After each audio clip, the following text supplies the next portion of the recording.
Hello, नमस्ते students. मैं अमित सिंह और आपका स्वागत है हमारे चैनल लेजिस और पॉलिस में। आज हम पढ़ेंगे gender and politics. Gender and politics political science honours का एक थर्ड ईयर या थर्ड सेमेस्टर का एक पार्ट है। अगर आप एक ऑनर्स स्टूडेंट हैं तो ये टॉपिक आपके लिए बहुत इंपॉर्टेंट है। तो चलें स्टार्ट करते हैं। Gender and politics. भारत में जेंडर का पॉलिटिक्स में कितना रोल है, इसके बारे में ही हम बात करेंगे। और जेंडर का पॉलिटिक्स से क्या लेना देना है। जैसे कैलकाटा यूनिवर्सिटी में ये पॉलिटिकल सोशियोलॉजी के अंदर आता है, फिफ्थ सेमेस्टर के अंदर। फिफ्थ सेमेस्टर में ये पॉलिटिकल सोशियोलॉजी का एक पार्ट है, जेंडर एंड पॉलिटिक्स। ये दोनों अलग अलग चीज़ें हैं। जेंडर कितने टाइप के होते हैं सर? 3 टाइप के, मेल, फीमेल एंड ट्रांसजेंडर।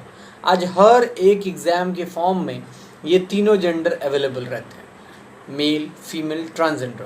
पहले ट्रांसजेंडरों को उतना ज़्यादा तवज्जो नहीं दिया जाता था। पहले ट्रांसजेंडरों को जगह नहीं मिलती थी, उनको कोई पहचान नहीं मिलता था, उनका कोई रिप्रेजेंटेशन नहीं था। पुरुषों को पहचान मिलती है, उनका रिप्रेजेंटेशन भी अच्छा है। महिलाओं की पहचान होती है लेकिन रिप्रेजेंटेशन आज भी कम है। जैसे लोकसभा में जितना सीट है, 545 सीट है, जिनमें कितनी एमपीज हैं? महिला एमपी, वुमेन 76 एमपी हैं।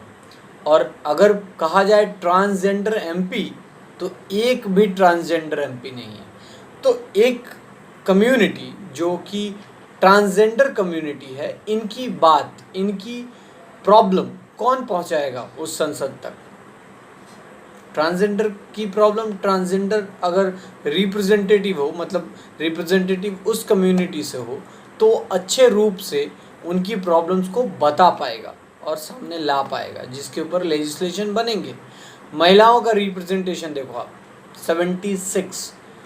किस बात की इक्वालिटी? यहाँ तो महिलाएं बराबर ही नहीं हैं, तो क्या इक्वालिटी मिलेगी? महिलाओं के प्रॉब्लम पे क्या एक पुरुष उतने अच्छे से विचार करके कानून बना सकता है? नहीं।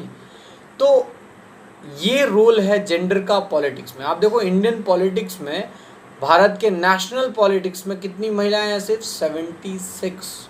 जबकि भारत की आधी पॉपुलेशन, मतलब आधे 130 करोड़ में कम से कम 70 करोड़ तो महिलाएं होंगी। तो ये 70 करोड़ महिलाओं को नेशनल लेवल पे कितनी महिलाएं रिप्रेजेंट करती हैं? 76। क्या ये अपने आप में कंप्लीट है? नहीं सर, कंप्लीट नहीं है। और भी इसमें चेंज लाने की ज़रूरत है। कम से कम 50% रिजर्वेशन महिलाओं को देना चाहिए, क्योंकि 545 का सदन है, तो महिलाओं को भी थोड़ा, पुरुषों को भी थोड़ा, और ट्रांसजेंडरों को भी थोड़ा। ये जेंडर का पॉलिटिक्स से आपस में एक कनेक्शन है। भारत एक पुरुष प्रधान देश है, मतलब पैट्रियार्कियल सोसाइटी है, जहाँ पे हर परिवार को लीड करने वाला इंसान पुरुष ही होता है। महिलाओं को उतना शक्ति दिया नहीं गया है। आप देखें, परिवार में शक्ति नहीं दिया गया है तो देश चलाने में भी शक्ति नहीं दिया गया है। मतलब परिवार के अगर लीडर, मतलब जो मुखिया है, वो महिलाओं को अगर बनाया जाएगा, हर परिवार के अगर उनको भी उतनी ही वैल्यू दी जाएगी जितना एक पुरुष को है, तभी तो वो मेल डोमिनेटेड सोसाइटी ख़त्म होगा, पैट्रियार्की ख़त्म होगी। लेकिन इस पैट्रियार्कल सोसाइटी से पहले मैट्रियार्की थी, मैट्रियार्कल सोसाइटी था, जब लोगों का जो पहचान था वो उनकी माँ के नाम से जाना जाता था। फ्रेडरिक एंजल्स ने भी इस बारे में कहा है अपनी किताब में, the origin of the history, the state, इन सारी किताबों में उन्होंने कहा है कि पहले लोग अपनी माँ के नाम से जाने जाते थे। जैसे चंद्रगुप्त मौर्य का नाम सोच लें, उनकी जो मौर्य नाम था वो उनकी माँ या दादी का नाम मूरा था, उस मूरा से मौर्य आया। जैसे कुंती पुत्र, कुंती के 5 बेटे थे। जैसे कर्ण को कुंती पुत्र कहा जाता है, गांधारी पुत्र, गंगा पुत्र गंगा पुत्र भीष्म। तो ये देखें, पहले जो था वो मैट्रियार्कल सोसाइटी था, लेकिन अभी क्या है? Patriarchal society. एंजल्स कहते हैं जब तक शादियाँ नहीं हुई थी, जब तक मैरिज कोई इंस्टीट्यूशन नहीं था, यूनिफॉर्म नहीं हुआ था, तब तक मैट्रियार्कल सोसाइटी और पैट्रियार्कल सोसाइटी दोनों साथ में जी रहे थे। मतलब पुरुषों ने अपना काम बांट लिया था कि वो जंगल जाएंगे, लकड़ियाँ लाएंगे, महिलाओं का काम था कि वो खाना बनाएंगी, घर संभालेंगी। ये बायोलॉजिकल आधार पे बांटा गया था, लेकिन आज ऐसा नहीं है। आज हमने मेंटल और सोशली रूप से मान लिया है कि महिला है तो घर चलाएगी, लड़का है तो बाहर का काम संभालेगा। लेकिन बेसिकली जब स्टार्ट किया गया था तो ऐसा नहीं था। उस वक्त ये मौका दोनों को दिया गया था। महिलाएं भी पहले शिकार पे जाती थीं। हमारा जो देश है वो पेट्रियार्कल सोसाइटी में बिलीव करता है, मतलब पेट्रियार्की में बिलीव करता है, जहाँ पे एक पुरुष ही पूरे परिवार को चलाता है और महिलाओं की जो आवाज़ होती है उसकी कोई वैल्यू नहीं होती। लगभग बहुत सारे परिवारों में जो महिलाएं पीछे रह गई हैं, जिन्हें ज़िंदगी में वो अधिकार नहीं मिले, इक्वल ट्रीटमेंट नहीं मिला, इक्वालिटी नहीं मिला, उनके लिए जो लोग आवाज़ उठाते हैं, जो लोग उनके लिए बात करते हैं, उनके एक्सप्लॉयटेशन के खिलाफ बात करते हैं, उनको फेमिनिस्ट कहते हैं। फेमिनिस्ट मतलब जो महिलाओं को इक्वल ट्रीटमेंट की बात की जाती है, महिलाओं को भी उतनी ही बराबरी की अधिकार है जितना एक पुरुष को। और अगर इस बारे में कोई इंसान बात कर रहा है तो वो फेमिनिस्ट विचारधारा का है। तो फेमिनिज्म में भी बहुत सारे टाइप्स हैं, radical feminism, social feminism, liberal feminism. Radical feminism कहता है कि महिलाओं पे जो अत्याचार है उसको ख़त्म होना चाहिए, उसको हटाना चाहिए, उसको ख़त्म करना चाहिए। सोशोलॉजिकल फेमिनिज्म कहते हैं कि महिलाओं को जो मतलब जो स्टेचर है, जो उनका स्टेटस है समाज में, उसको ऊपर उठाना चाहिए। उनको भी अधिकार है कि वो समाज में काम कर सकती हैं, उनको भी अधिकार है कि वो अपना लाइफ पार्टनर चुन सकती हैं, उनको भी अधिकार है शिक्षा का। जैसे अगर एक पिता के 3 बेटियां और एक बेटा है तो उन 3 बेटियों को नहीं पढ़ाया जाता है, एक बेटे को पढ़ाया जाता है। तो ये जो जेंडर के साथ पॉलिटिक्स है ये शुरू से ही चल रहा है। जेंडर के साथ पॉलिटिक्स की ही जाती है क्योंकि मेल डोमिनेटेड सोसाइटी में मेल के पास पावर ज़्यादा है। लिबरल फेमिनिज्म ये मानते हैं कि महिलाओं को आज़ादी मिलनी चाहिए, महिला अपनी जीवन का जो फैसला है वो खुद ले सकते हैं। जो वेस्टर्न सोसाइटी है, वेस्टर्न सोसाइटी में महिलाओं के पास पूर्ण अधिकार होता है, वो अपनी ज़िंदगी जैसे जीना चाहें वैसे जी सकते हैं। उन देशों में डाइवोर्स रेट ज़्यादा है। अगर परिवार नहीं चल पाता, फैमिली नहीं बन पाती, तो वो शादी से मूव ऑन कर जाते हैं। ये लिबरल थॉट है।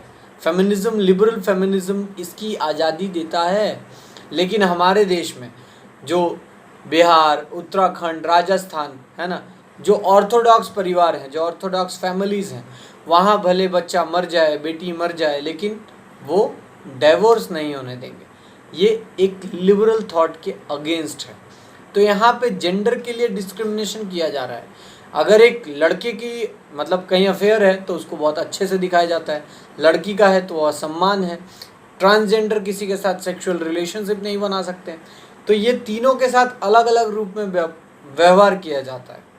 भारत में बहुत सारे कानून लाए गए ताकि महिलाओं के जो स्टेटस है उनको भी पुरुषों के समान लाया जाए। Equal remuneration act, minimum wages act, workman compensation act जो उनके लिए भी था, मैटरनिटी बेनिफिट एक्ट, ऐसे बहुत सारे, मतलब domestic violence act, Hindu succession act, ये सारे एक्ट इसलिए लाए गए ताकि उनको भी समान प्रेफरेंस दिया जाए। लेकिन अभी भी बहुत पीछे हैं हम। आज भी हम महिलाओं को उनके बायोलॉजिकल स्ट्रक्चर के अनुसार डिवाइड करते हैं। हमारा ये मानना है कि महिला शारीरिक रूप से कमज़ोर होती है और उनके ऊपर एक्सप्लॉयटेशन किया जाता है। आज भी पेट्रियार्कल सोसाइटी में महिलाओं के ऊपर बहुत अत्याचार होते हैं, सोशली, मेंटली, इकोनॉमिकली। आप दहेज के रूप में मान लें, या अगर वो वर्किंग वुमेन है तो वैसे भी एक्सप्लॉयटेशन होता है। अगर वो वर्किंग वुमेन नहीं भी है, हाउसवाइफ है, तो भी उसके ऊपर एक्सप्लॉयटेशन होता है। लगभग जो एक हाउसवाइफ होती है वो पूरे दिन में कम से कम 16 से 15 घंटे काम करती है और वो अनपेड होता है, लेकिन फिर भी उसके काम को कंसिडर नहीं किया जाता है। इन जो थॉट्स हैं इनको फेमिनिज्म हटाने की बात करता है। Radical feminism, sociological feminism, liberal feminism उनको हटाने की बात करता है और उस इक्वालिटी की बात करता है जब महिला और पुरुष बराबर हों। जब यूनाइटेड नेशंस में एक रिपोर्ट आया 1980 में, तब देखा गया कि महिला सबसे ज़्यादा काम करती है। लेकिन इसके बावजूद भी महिलाओं की जो कमाई है वर्ल्ड पॉपुलेशन में वो 1/10 है, और जो उनकी खुद की प्रॉपर्टी है वो और भी कम, क्योंकि जो पिता का देहांत होता है उसमें बहनों को या बेटियों को हिस्सा नहीं मिलता है, तो उनका खुद का किसी प्रॉपर्टी पे ओनरशिप नहीं आता है, तो वो उस लेवल में नहीं आती हैं, वो बराबरी में नहीं आती हैं। जैसे आज कितनी महिलाएं हैं जो पॉलिटिक्स में पार्टिसिपेट करती हैं, क्या कोई महिला है जो आज एकदम नन पॉलिटिकल बैकग्राउंड से आए और भारत में राजनीति करे और लोग करने दें, उसके इज्जत का छीछा लेदर ना करें? ऐसा नहीं होता है। आप देखें, प्रियंका चोपड़ा बाहर देश में अपना जॉब करती हैं तो लोग उनके ऊपर टिप्पणियां करते हैं। जो भी फेमिनिस्ट लड़कियां हैं जो अपने आप को इंडिपेंडेंट आगे बढ़ाने की कोशिश करती हैं, लिबरल हैं, वो अपनी ज़िंदगी चाहे जैसे लीड करना चाहें कर सकती हैं, इसके ऊपर भी लोग टिप्पणियां करते हैं कि ये होना चाहिए, ऐसा होना चाहिए या वैसा नहीं होना चाहिए। तो ये जेंडर यहाँ से शुरू होता है। जैसे आज तक आर्टिकल 377 इलीगल था, मतलब सेम सेक्स रिलेशनशिप गलत था, लेकिन सुप्रीम कोर्ट ने इसे बाद में सही समझा और उस प्रोविज़न को हटा दिया, बोला सेम सेक्स रिलेशनशिप हो सकता है, मतलब उन जेंडर्स को भी एक रिकॉग्निशन मिली। आज तक ट्रांसजेंडर कम्युनिटी का एक ही एमएलए बनी है, एमएलए मध्य प्रदेश की, कोई शबनम मौसी हैं, शबनम मौसी मध्य प्रदेश की हैं और वो अकेली ट्रांसजेंडर एमएलए हैं, मतलब इनके अलावा और कोई भी ट्रांसजेंडर एमएलए बना नहीं है। तो क्या अगर कोई एमएलए ट्रांसजेंडर कम्युनिटी से ना हो और उनकी बात करेगा? आज तक लोग ऐसे समझ रहे थे कि एलजीबीटी जो कम्युनिटी है वो तो कोई कम्युनिटी है ही नहीं, अगर सुप्रीम कोर्ट ने कंसिडर नहीं किया होता, और बहुत सारे यूनाइटेड नेशंस ने अपने कन्वेंशंस में इन बातों को नहीं उठाया होता।